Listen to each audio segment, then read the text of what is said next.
की प्रतिष्ठा को कलंकित कर,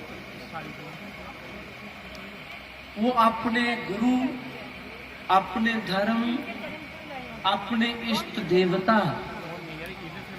की मर्यादा को भी कलंकित कर देते हैं, लोभ के कारण, लालच के कारण। तभी तो कहा कि लालच बुरी बला है, लालच से बचो। पुत्र और पिता का झगड़ा होता है लालच के कारण, पति पत्नी का झगड़ा होता है तो लालच के कारण, लोभ के कारण। भाई बहन का झगड़ा होगा तो लोभ के कारण, लालच के कारण। गुरु शिष्य का झगड़ा होगा तो लोभ के कारण, वो लालच के कारण ही होता है। बड़ा एक प्राचीन प्रमाण है। महाराज भोज का नाम सुना होगा कईयों ने, है ना? महाराज भोज हुए हैं, बड़े प्रतिष्ठित राजा थे और बड़े ज्ञानवान राजा थे। उनके दरबार में 108 ब्राह्मणों की सभा बैठती थी रोज। शास्त्र, वेद, उपनिषदों पर ज्ञान चर्चा चलती थी।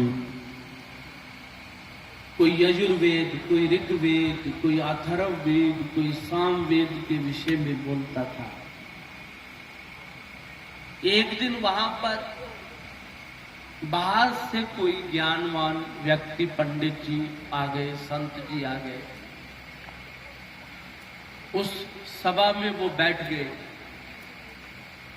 उन्होंने ज्ञान सुना। जो भी वहां पर शास्त्र, वेद, उपनिषदों की चर्चा चल रही थी, मन अति प्रसन्न हुआ उनका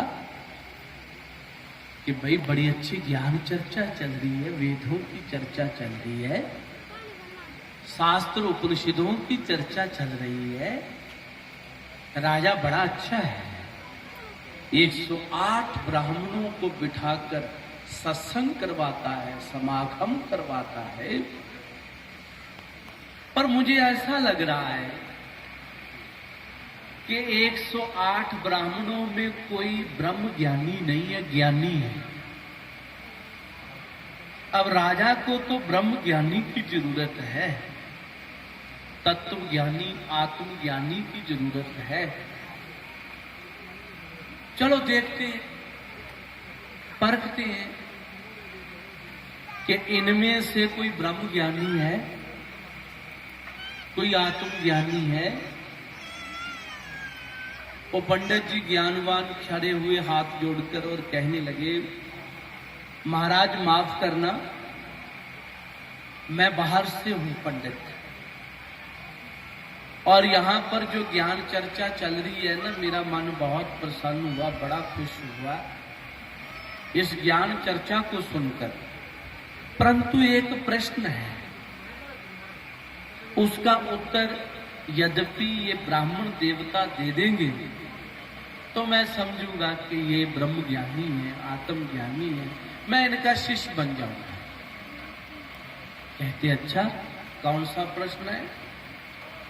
कहते प्रश्न है, ऐसी कौन सी दलदल है जिसमें आदमी एक बार जाता है तो निकलना बहुत मुश्किल होता है।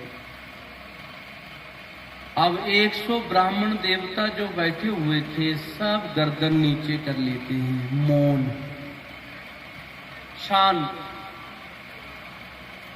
राजा भोज जी महाराज कहते हैं